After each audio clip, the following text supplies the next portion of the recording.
All right, welcome to the balcony. Here we are on a Sunday afternoon. I like to sit out here and listen to nature and pour over all my copious notes for the past week and try to do a weekly college football show. Something that people that keep up with college football to enrich the environment. Throw my 2 cents in to help college football fans. I channel true fans, true fanatic. We're all fanatics. Whether we admit it or not, we are. And that fanaticism has been what has driven this professional sport. I mean, without fans, they wouldn't have professional sports.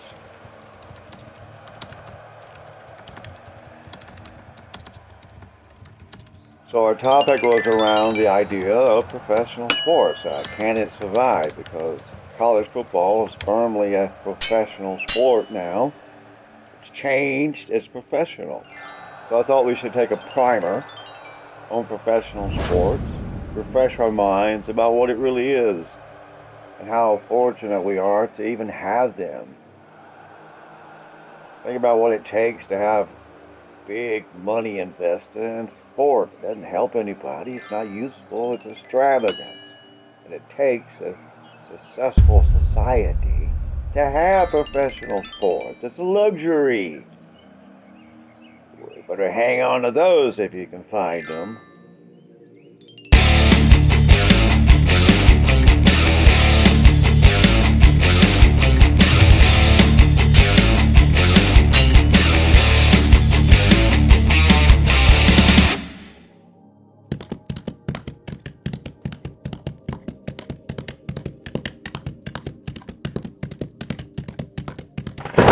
Second take! Throughout history, people have had organized sports. The Mayans had something like dodgeball and basketball and settled disputes with the game. American sports began with horse racing as the first spectator sport, as the first spectator-driven sporting events. And in 1869, the Cincinnati Reds, Red Stockings, formed the first professional sports team in baseball. The organization became the same organization as the current Atlanta Braves. A second Red Leg team in Cincinnati formed Cincinnati Reds in the National League. So the Industrial Revolution gave Americans enough disposable income and leisure to support the pro league. Gambling has always played a huge role.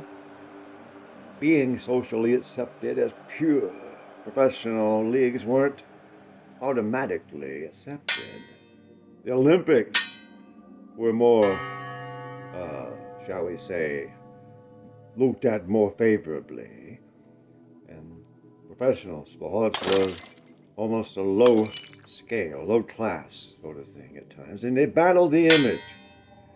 The Chicago Black Sox in 1919 were a prime example of the importance of image. And Babe Ruth became the first celebrity player, filling Yankee Stadium for decades, and the NFL came along.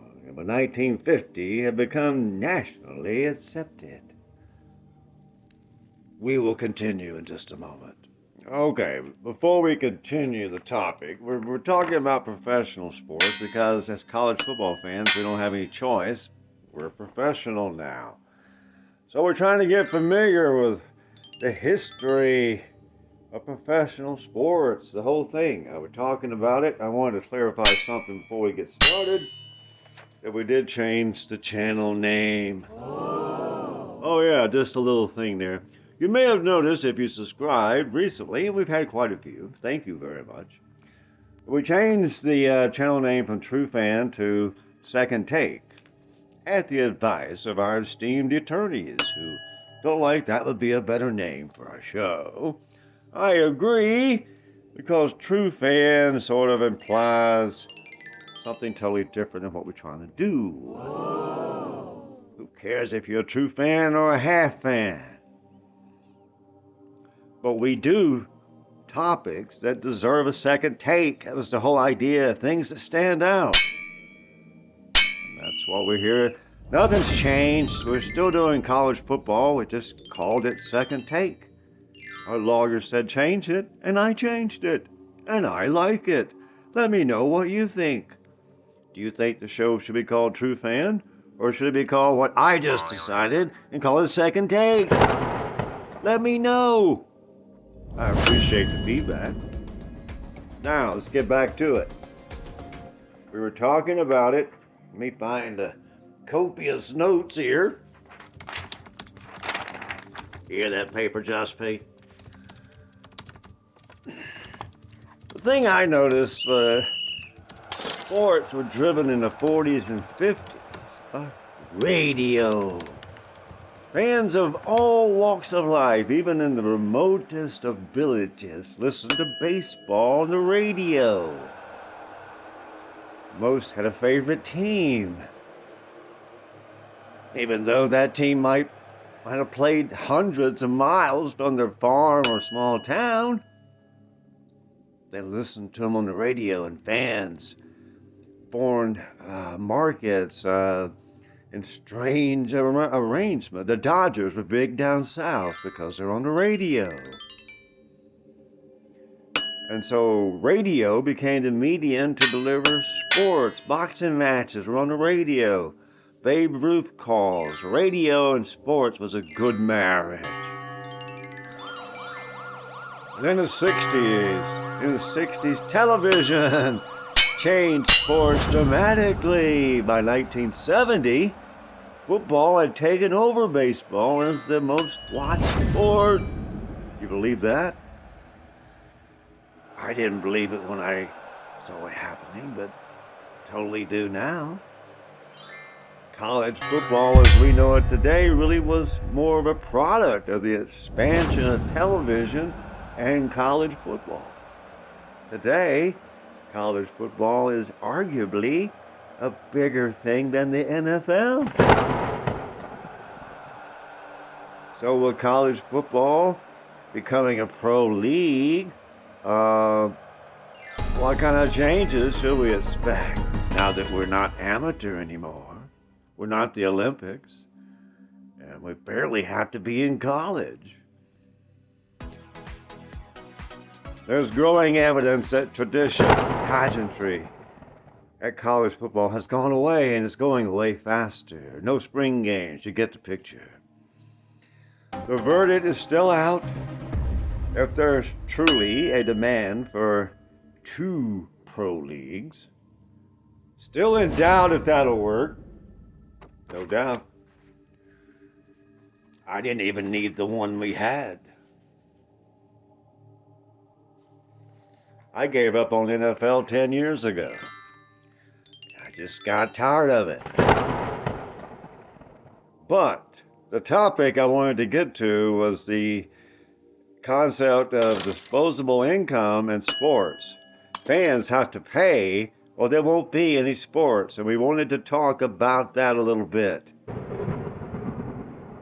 Disposable income for Americans hit an all-time high in February of 2025. How about you? Was that a great day? Did you feel like you had more disposable income than ever? Well, everybody else did. Disposable income for Americans hit an all-time high in February 2025. You can see it. The world economies are collapsing. Disposable income is dropping for many Americans. Unless you got an extra $50,000 to go around, you're the oddball, because that's the average, $50,000. Disposable income for each and every American. I'm not sure how you fit in, but that's the stats. So will the U.S. economy continue to support pro sports at record levels in the future? How will a contracting sports market even look? It's always more, more, more. But what if the reality is Americans spend less and less on sports? What if they tire of the endless media reports about contracts and holdouts and overpaid athletes and their troubles?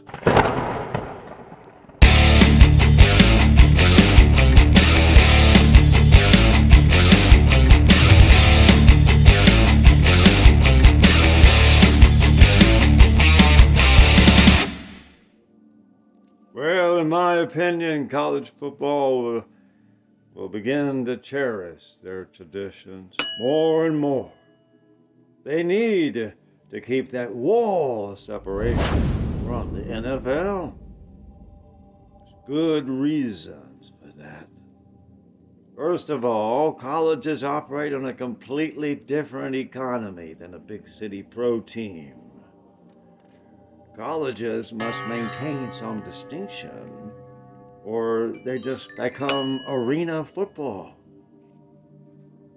The indications are that TV revenue will consistently drop over the next few years. Over the next few years, the current power of those big TV deals will be reduced. And college football has its own ecosystem. It can't afford to lose its unique position to fans. The next several seasons will likely define college football for a long time. Let's hope some stability returns to the game that we all love. And that's been the second take, and thanks for stopping by. All the people that know us as true fans, we're still the same guy. And thanks for listening.